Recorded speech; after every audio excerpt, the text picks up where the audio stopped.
शर्मा और आप देख रहे हैं important bills and acts of 2020 and 2021 for UPSC civil service exam on Arpita Sharma classes. आज के इस लेक्चर में हम बात करेंगे डिज़ास्टर मैनेजमेंट एक्ट 2005 के बारे में और फर्दर इसको समझेंगे बिकॉज ये जो साल रहा है और हाल ही के जो साल रहे हैं 2020 और 2021 उसमें डिज़ास्टर जैसे कोविड-19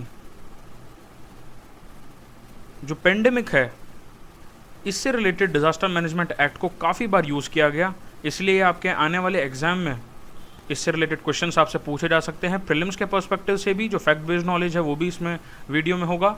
फर्दर मेंस बेस्ड जो आंसर राइटिंग है वहाँ पर भी आपको बहुत मदद करेगा ये डिज़ास्टर मैनेजमेंट एक्ट का lecture.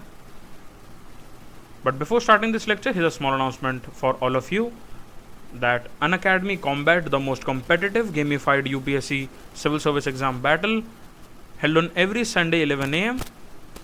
Enroll now for free. The link is given in the description box, जो कि वीडियो के नीचे ही है. Use the code ARPITA10 ARPITA10 to unlock the plus experience for free and start learning from the best. अब बात आती है कि क्विजेस के लिए एनरोल किस तरीके से करना है. How to enroll in the quizzes for free? Just download the Unacademy Learning app, register or sign in on the app, select the goal as UPSC, CSE and click on the link above and then on enroll now. When prompted, please enter the code ARPITA10 ARPITA10 to activate your free plan. Unacademy Combat is a battle to challenge thousands of learners and win exciting rewards and prizes. It's India's biggest weekly competition for UPSC CSE, जिसमें extensive तरीके से 60 questions आपको दिए जाते हैं from economy, polity, environment, science and tech, geography and even history. These questions are curated by Unacademy's best top faculty as far as UPSC civil service exam is concerned. So join it now. Apply the code ARPITA10. देखिए आज हम बात करेंगे disaster management act 2005 के बारे में. इससे related काफ़ी जो करंट अफेयर में जो चर्चा रही है उसको भी समझेंगे. बट बिफोर दैट आपको पता होना चाहिए इसका बेसिक लेवल पर जो फैक्ट्स हैं जो कि आपसे पूछे जा सकते हैं बिकॉज डिज़ास्टर मैनेजमेंट एक्ट 2005 को काफ़ी बार लगाया गया है. जैसे सेक्शन 51 सब क्लॉज 20 का जो है एक्ट का उसको भी लगाया गया है वेस्ट बंगाल में. इवन जब ऑक्सीजन सिलेंडर्स की बहुत ही रिक्वायरमेंट थी अप्रैल के महीने में सेकेंड वेव ऑफ कोविड-19 जो कि एक बहुत अनफॉर्चुनेट पीरियड था. सब काफ़ी लोगों ने अपने प्रियजनों को खोया उसमें. तो ये जो पूरा प्रोसेस था इसमें भी डिज़ास्टर मैनेजमेंट एक्ट का बहुत बड़ा जो है रोल है, उसकी भूमिका है. अब बात करते हैं इसके कुछ फैक्ट्स की. देखिए जो डिज़ास्टर मैनेजमेंट एक्ट था it was passed by the government of India in 2005, लेकिन ये जो फोर्स में आया है it came into force in January 2006. अब इस जो एक्ट है इसका जो मेन काम है it is to manage the disasters and those related activities. Management of disaster किस तरीके से किया जा सकता है वो सारा जो प्रावधान है वो डिज़ास्टर मैनेजमेंट एक्ट में दिए गए हैं and also the matters connected to it. ना इसका ऑब्जेक्टिव अगर आप देखें तो इसके ऑब्जेक्टिव में अगर आप सेक्शन 2 सब क्लॉज डी देखेंगे, देखिए जैसे कॉन्स्टिट्यूशन ऑफ इंडिया जो है उसका भी आप एक कॉपी देख सकते हैं in the form of bare act. उसी तरीके से जब आप डिज़ास्टर मैनेजमेंट एक्ट का बेयर एक्ट देखेंगे तो उसमें सेक्शन 2 सब क्लॉज डी में डिज़ास्टर शब्द की पूरी परिभाषा दी हुई है, डेफिनेशन दी हुई है. Disaster means a catastrophe, mishap मतलब मिसहैपनिंग, कैलामिटी और grave occurrence in any area arising from natural और मैन मेड कॉजेज. यानी कि यहाँ पर दोनों तरीके के कॉजेज की बात करी गई है, नेचुरल की भी और मैन मेड कॉजेज की भी. And the main objective is to manage disasters including preparation of mitigation strategy and capacity building. देखिए मिटिगेशन शब्द का मतलब है कि डिजास्टर कुछ ऐसे प्रोन एरियाज हैं जैसे कोस्टल रीजन्स हैं या फिर ऐसे रीजन्स जहाँ पर लैंडस्लाइड्स का बहुत ज़्यादा खतरा रहता है.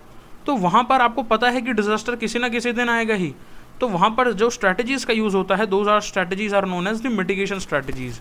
You cannot prevent those disasters, however you can do the mitigation वो डिज़ास्टर अगर हो तो उससे सबसे कम से कम नुकसान हो, इस की प्रिपरेशन आती है डिज़ास्टर मैनेजमेंट एक्ट 2005 में। अब इसके कुछ मेन फीचर्स हैं जो आपको डेफिनेटली पता होने चाहिए। ये आपको प्रीलिम्स में या तो फैक्ट बेस्ड क्वेश्चन इससे पूछे जा सकते हैं। इनफैक्ट ये आपको डिज़ास्टर मैनेजमेंट का जो पोर्शन है which is in your GS paper 1 mains answer writing में भी बहुत हेल्प करेगा। नो इसकी नोडल एजेंसी कौन सी है? सो देखिए, जो एक्ट है वो डेजिग्नेट करता है ministry of home affairs as the nodal agency, as the nodal ministry for steering the overall national disaster management. आपको स्टेटमेंट के फॉर्म में option A, B, C, D यहाँ पर आपको लिखा जा सकता है, बिकॉज डिजास्टर मैनेजमेंट एक्ट का बहुत यूज़ हुआ है कोविड-19 की सेकेंड वेव में, इस साल 2021 और 2020 में भी। तो आपसे पूछा जा सकता है कि यहाँ पर आपको स्टेटमेंट दे दिया जाएगा, फिर आपसे पूछा जाएगा which of the following statement are incorrect या फिर करेक्ट, और आपको यहाँ पर मिनिस्ट्री का नाम बदल दिया जा सकता है। मिनिस्ट्री ऑफ होम अफेयर्स की जगह मिनिस्ट्री ऑफ डिफेंस। कंफ्यूज हो जाते हैं जो स्टूडेंट्स हैं, उन्हें लगता है कि डिफेंस, मिनिस्ट्री ऑफ डिफेंस यहाँ पर आएगा, ऐसा नहीं है। यहाँ पर मिनिस्ट्री ऑफ होम अफेयर्स है जो कि नोडल एजेंसी है। अब इसका इंस्टीट्यूशनल स्ट्रक्चर की अगर हम बात करें कि ये एक्चुअल रियलिटी में इस एक्ट के बेसिस पर जो इंस्टीट्यूशनल स्ट्रक्चर है वो किस तरीके से फॉर्म अप होता है। देखिए, एक सिस्टमैटिक स्ट्रक्चर खड़ा होता है इंस्टीट्यूट्स का, जो कि नेशनल लेवल पर भी है, स्टेट लेवल पर भी है और डिस्ट्रिक्ट लेवल पर भी है। यानी कि यहाँ पर आपको तीनों लेवल देखने को मिलेंगे एक 3 टायर लेवल पर। अगर हम बात करें नेशनल लेवल की इंपॉर्टेंट एंटिटीज़, तो काफ़ी बार ये एग्जाम में पूछी गई हैं, आपको पता होनी चाहिए, बिकॉज इनसे अगर आप इसको ढंग से नहीं समझेंगे तो कन्फ्यूजन होता है। सो सबसे पहला जो एजेंसी, जो सबसे पहली अथॉरिटी आती है वो आती है एनडीएमए। एनडीएमए आप काफ़ी बार करंट अफेयर्स में, मैगजीन्स में या इवन न्यूज़पेपर में भी इसका नाम देखेंगे, चाहे वो हिंदू हो या फिर इंडियन एक्सप्रेस हो या कोई भी और न्यूज़पेपर हो। एनडीएमए से रिलेटेड जब भी न्यूज़ आए तो आपको उसका नोट रखना है, because you have to note that thing down, because GS paper 1 में डिजास्टर मैनेजमेंट के पार्ट में करंट अफेयर से भी लिंक होकर काफ़ी क्वेश्चन पूछे जाते हैं। सो एनडीएमए जो है, national disaster management authority, it is tasked with laying down the disaster management policies and ensuring timely and effective response mechanism. देखिए, ये टाइम और इफेक्टिवनेस का जो रिस्पॉन्स मैकेनिज्म है बहुत इंपॉर्टेंस रखता है in cases of man made disasters, because man made disasters अब भी होते हैं। नेचुरल डिजास्टर्स में तो बहुत ज़्यादा ज़रूरत है ही टाइमली और इफेक्टिव रिस्पॉन्स की, बट वहाँ पर मिटिगेशन रिस्पॉन्स जो है वो मदद कर सकता है। बट मैन मेड डिजास्टर, जैसे कि मान लीजिए कहीं पर फायर आउटब्रेक हो जाता है, वहाँ पर उस तरीके के, या फिर कहीं पर बायोलॉजिकल हजार्ड हो जाता है, तो वहाँ पर टाइमली और इफेक्टिव रिस्पॉन्स और भी ज़्यादा मैटर करता है। तो ये आपको बात याद होनी चाहिए। जो भी पॉलिसी से रिलेटेड जो पार्ट है, टाइमली और इफेक्टिव रिस्पॉन्स प्लस जो डिजास्टर मैनेजमेंट पॉलिसीज़ का जो प्रोफाइल है जिसको बनाना होता है, वो सारा काम जो है एनडीएमए के द्वारा किया जाता है। तो ये बात आपको पता होनी चाहिए। Then the next authority is the national executive committee, और इसको अगर आप डिजास्टर मैनेजमेंट एक्ट का सेक्शन नंबर 8 देखेंगे तो सेक्शन नंबर 8 में बात करी गई है नेशनल एग्जीक्यूटिव कमेटी की। दो ये डायरेक्टली आपसे प्रीलिम्स में सवाल नहीं पूछा जाएगा मोस्ट प्रोबेबली, लेकिन अगर एग्जामिनर चाहे तो वो इसको भी पूछ सकते हैं, because this is not out of the syllabus. कई बार कुछ सेक्शंस ऐसे होते हैं जो कि करंट अफेयर में बने रहते हैं, जैसे अभी इस एक्ट का सेक्शन 51 सब क्लॉज बी जो है वो बहुत चर्चा में है। अब सेक्शन 8 बात करता है डिजास्टर मैनेजमेंट एक्ट में नेशनल एग्जीक्यूटिव कमेटी की, जो कि एनडीएमए की मदद करेगी, एक सहायता प्रोवाइड करेगी, असिस्टेंस प्रोवाइड करेगी to perform its function. NAC is responsible for preparation of the national disaster management plan. देखिए, जितना भी प्लानिंग का जो पार्ट है पूरे कंट्री में, उसका अपडेशन करना, रिव्यू करना एनुअल बेसिस पर, यह किया जाता है नेशनल एग्जीक्यूटिव कमेटी के द्वारा। नेशनल एग्जीक्यूटिव कमेटी जो है, it is an assisting committee जो कि मदद करती है एनडीएमए के, जिसके बारे में हमने पहले बात करी थी। आपको इसका सेक्शन, इसके काम और इसके जो परफॉर्मेंस है उससे रिलेटेड अगर कोई करंट अफेयर में आती हैं बातें तो वो आपको डेफिनेटली पता होना चाहिए। Now the next institute is the national institute for disaster management. देखिए, एक इंस्टीट्यूट है जहाँ पर ट्रेनिंग दी जाती है और कैपेसिटी डेवलपमेंट प्रोग्राम्स होते हैं। इनफैक्ट अगर कोई वॉलंटियरशिप भी करना चाहता है या इंटर्नशिप भी अगर कोई करना चाहते हैं, तो कई बार आप देखेंगे कि साल में कुछ ऐसे दिन होते हैं जब even national institute of disaster management में भी ऐसी पोजीशंस निकलती हैं। फर्दर इनके काफ़ी सारे ट्रेनिंग कैंप्स भी होते हैं, ट्रेनिंग प्रोग्राम्स भी होते हैं, और NIDM जो है NIDM से एफिलेटेड जो इंस्टीट्यूट्स हैं वो कई बार कॉलेजेस के अंदर भी सेमिनार वो कंडक्ट कराते हैं। तो हालांकि आपने ऐसा देखा भी होगा कि कहीं पे फायर ट्रेनिंग जो है, फायर जो डिज़ास्टर होता है उससे कैसे बचा जाए, मिटिगेशन स्ट्रैटेजी, या सेमिनार के बेसिस पर डिज़ास्टर मैनेजमेंट से रिलेटेड सेमिनार्स इवन स्कूल्स में भी दिए जाते हैं, कॉलेजेस में भी दिए जाते हैं। तो उसका कहीं ना कहीं जो इन्फ्लुएंस है और जो एसोसिएशन है that is most of the time with the national institute of disaster management, because ये एक इंस्टीट्यूट है, प्राइमरी इंस्टीट्यूट है हमारे देश का, जहाँ पर ट्रेनिंग और कैपेसिटी डेवलपमेंट कराई जाती है for managing the natural calamities. So you should remember it also refers to train professional units. अब यहाँ पर हम बात करते हैं NDRF की। देखिए NDRF एक ऐसी रिस्पॉन्स फोर्स है हमारे देश की जिसको केवल इंडिया में ही नहीं जिसके काम को सराहा जाता है, बल्कि आप देखेंगे ग्लोबल लेवल पर बड़े बड़े मिटिगेशन ऑपरेशन जब होते हैं, कहीं पर डिजास्टर आता है उसको मैनेज करना, उस पर रिस्पॉन्ड करना, फर्स्ट टाइम बेसिस पर NDRF को बहुत ज़्यादा इसमें समझा जाता है। इनफैक्ट अगर आप देखेंगे जो जापान में भी, even Japan as a country ने भी NDRF की बहुत तारीफ करी है, बिकॉज NDRF जो है उसने जापान के अंदर भी काफ़ी ऑपरेशंस को अंजाम दिया है, जहाँ पर उन्होंने डिजास्टर रिस्पॉन्स ऑपरेशंस को प्रॉपर तरीके से मिशन को अकम्प्लिश करा है। और NDRF बहुत ही लेवल की एक बहुत ही प्रोफेशनल यूनिट है जो कि डिज़ास्टर मैनेजमेंट, डिज़ास्टर रिस्पॉन्स में बिल्कुल बेहतरीन तरीके से काम करती है। NDRF because as a force एक अलग ऐसी यूनिट है जो स्पेशली डिज़ास्टर मैनेजमेंट के लिए बनी है। It refers to trained professional units that are called upon for specialised, देखिए specialised response to disaster.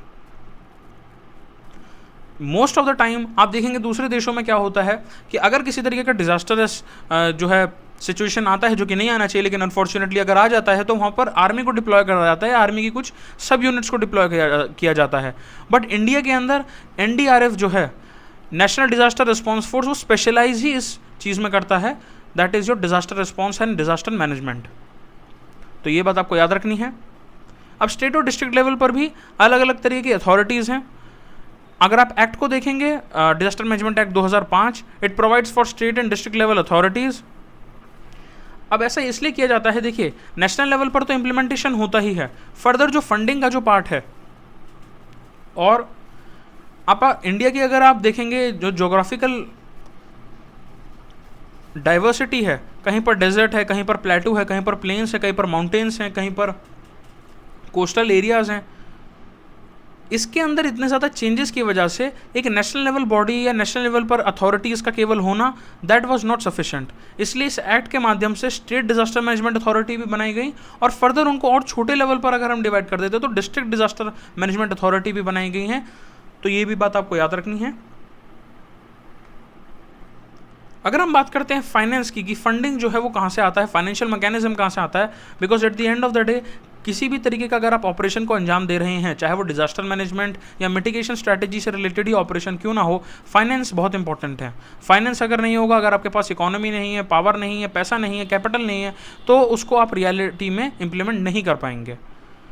So basically the finance के अगर हम बारे में बात करते हैं, the act contains the provision for financial mechanism, जैसे कि इमरजेंसी रिस्पांस के लिए फ़ंड की क्रिएशन होना, यानी कि फ़ंड्स को इमरजेंसी रिस्पांस के लिए बनाना, जिसको कि बोला जाता है ND national disaster response fund, ये अलग है।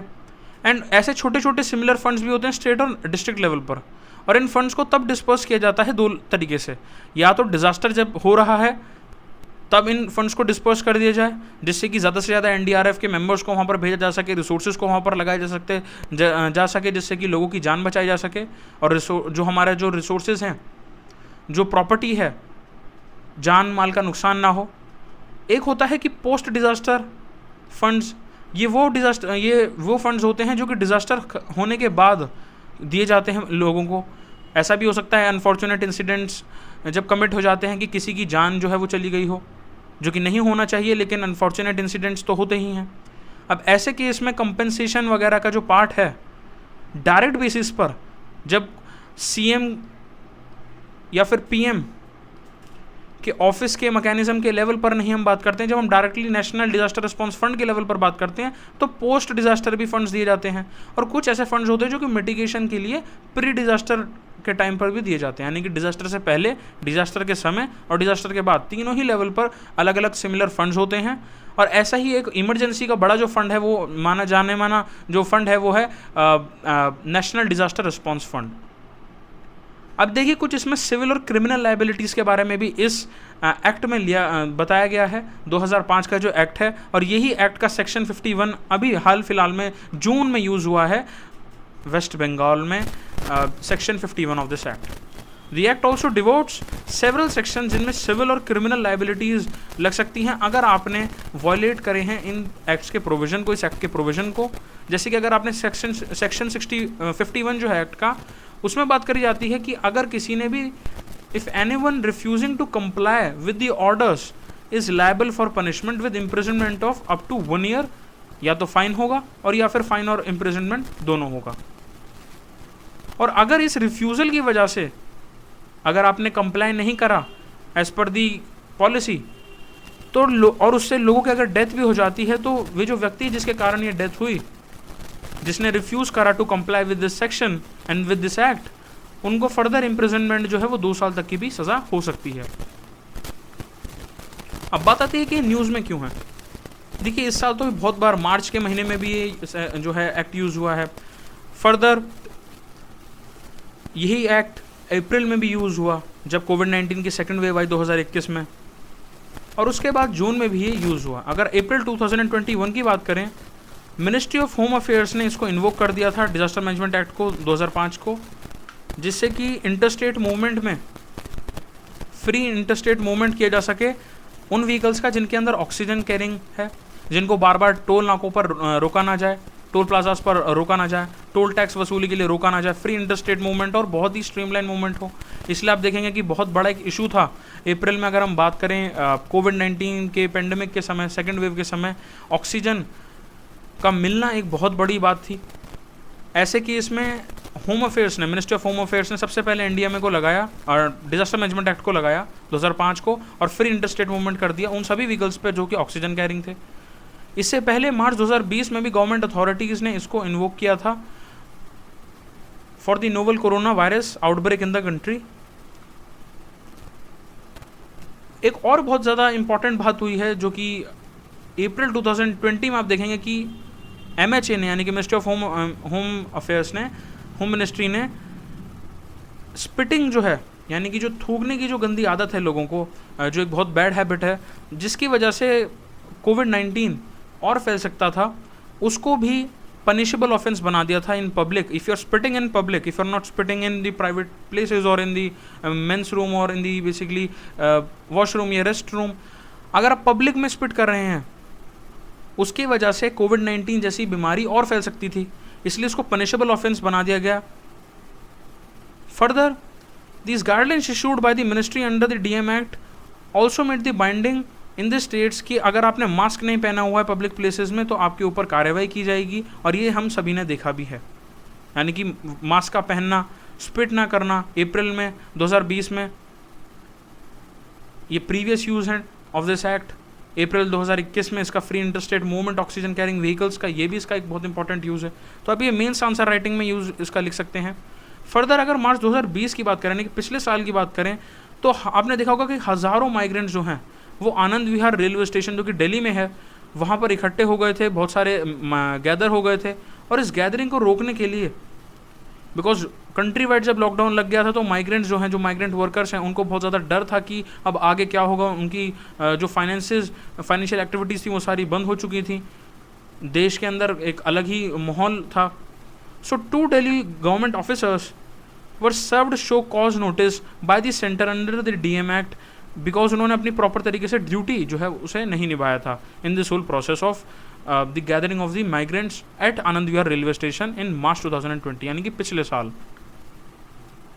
अब लेटेस्ट अगर बात करें जून 2021 की, जब मैं ये लेक्चर रिकॉर्ड कर रहा हूँ, the former chief secretary of West Bengal was served a show cause notice by the home ministry under section 51 of the DM act 2005। मैं आपको बता चुका हूँ सेक्शन 51 क्या है। सेक्शन 51 के अकॉर्डिंग अगर आपने as per the act comply नहीं किया एज पर दी एक्ट, तो उसके लिए आपको 1 साल की सज़ा हो सकती है। और अगर आपकी वजह से डेथ कॉज हो जाती है किसी और की, तो 2 साल की सज़ा हो सकती है। इसमें फ़ाइन और सज़ा दोनों हो सकता है और खाली फ़ाइन भी हो सकता है।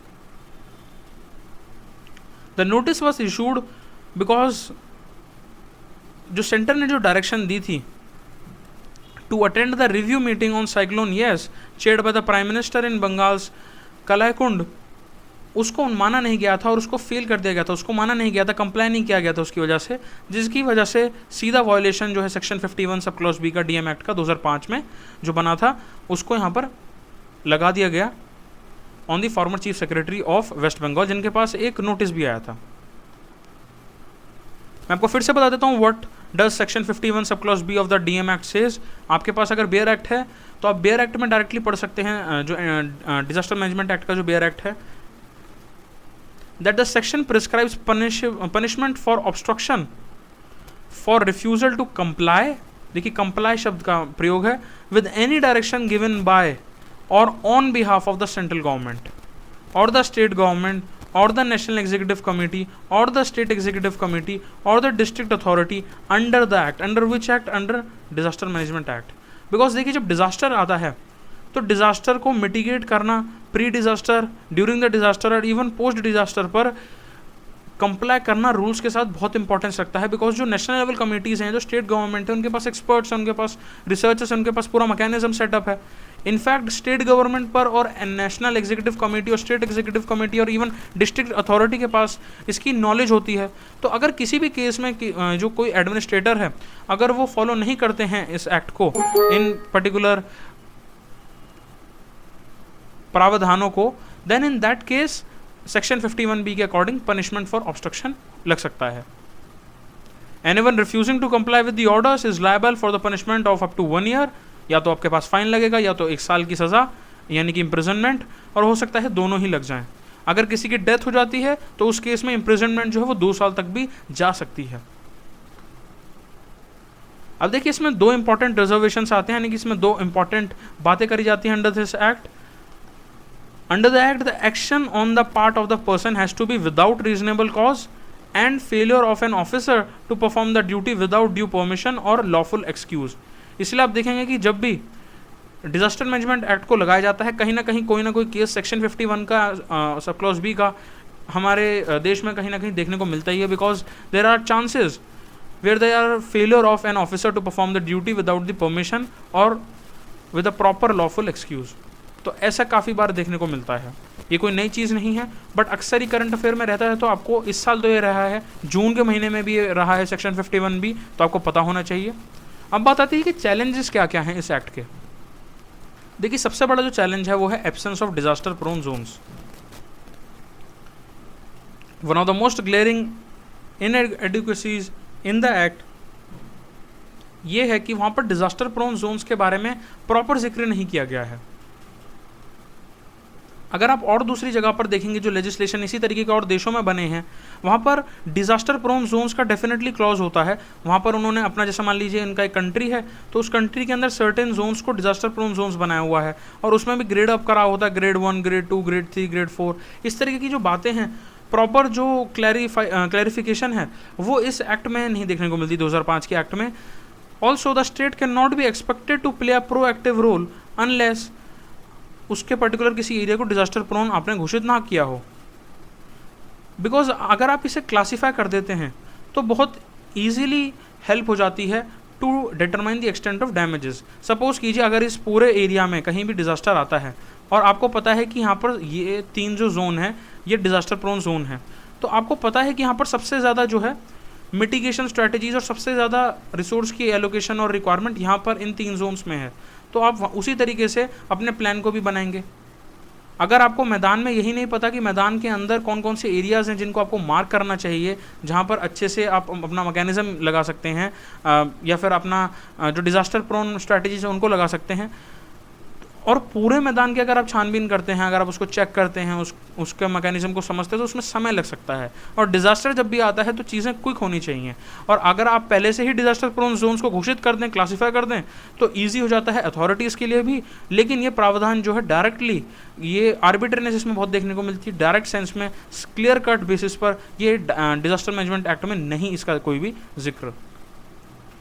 Now the second challenge as far as this act is concerned is that it neglects progressive behavior of disasters.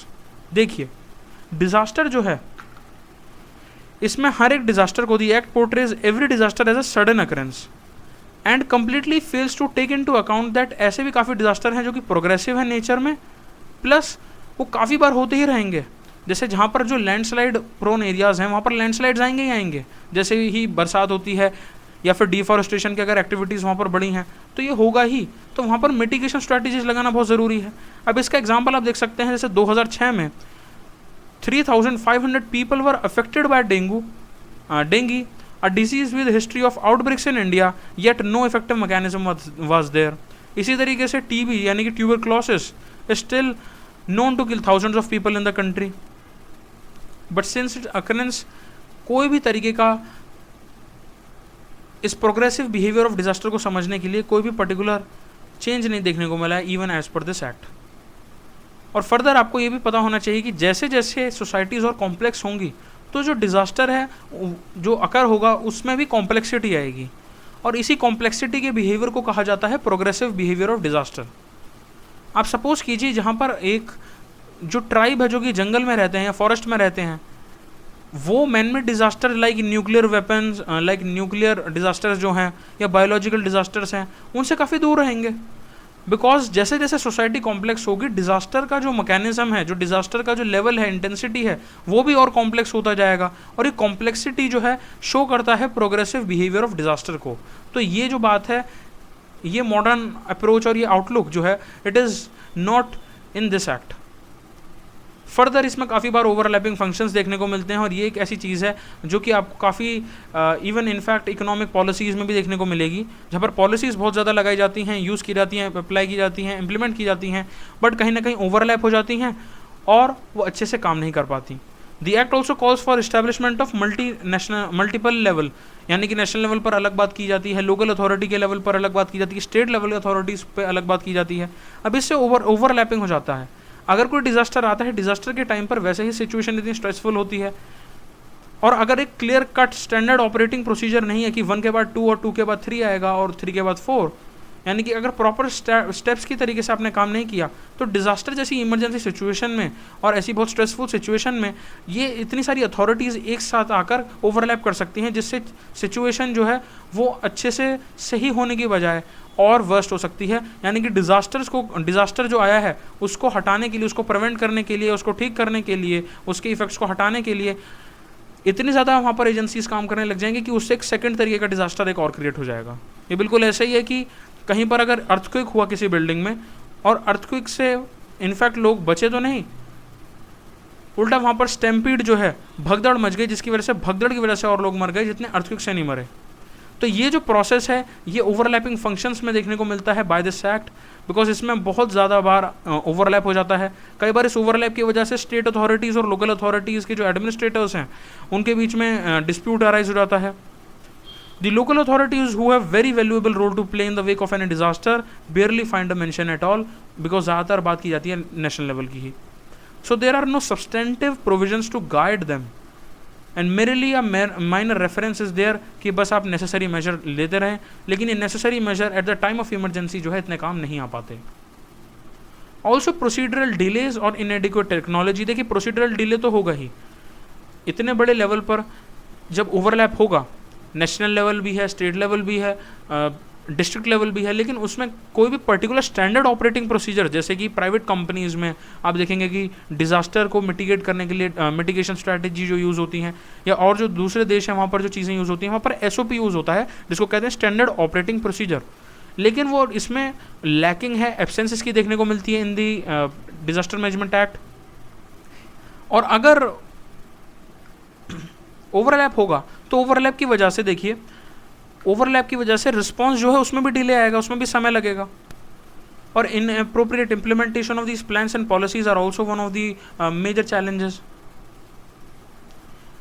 Plus सबसे बड़ा एक कारण जो है वो ये भी है कि हमारे पास अभी इतना टेक्नोलॉजिकल कैपेसिटी नहीं है, इनएडिक्वेट टेक्नोलॉजिकल कैपेसिटी से जो है ये पूरा का पूरा जो मैकेनिज्म है वो जूझ रहा है, बिकॉज टेक्नोलॉजिकल कैपेसिटी उस लेवल की नहीं है जिससे कि हम एक्यूरेटली प्रेडिक्ट कर पाएँ और मेजर कर पाएँ डिज़ास्टर को।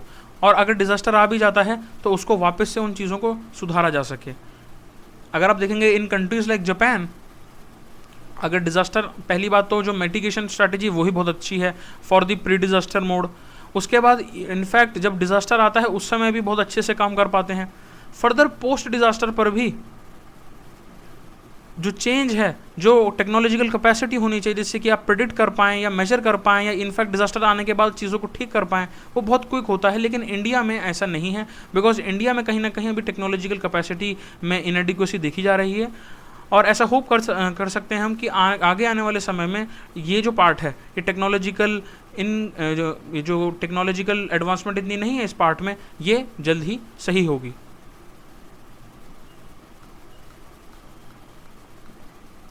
So this was all for today. Like the video and subscribe the channel. In case if you have any doubt, you can comment down below. Unacademy, let's crack it.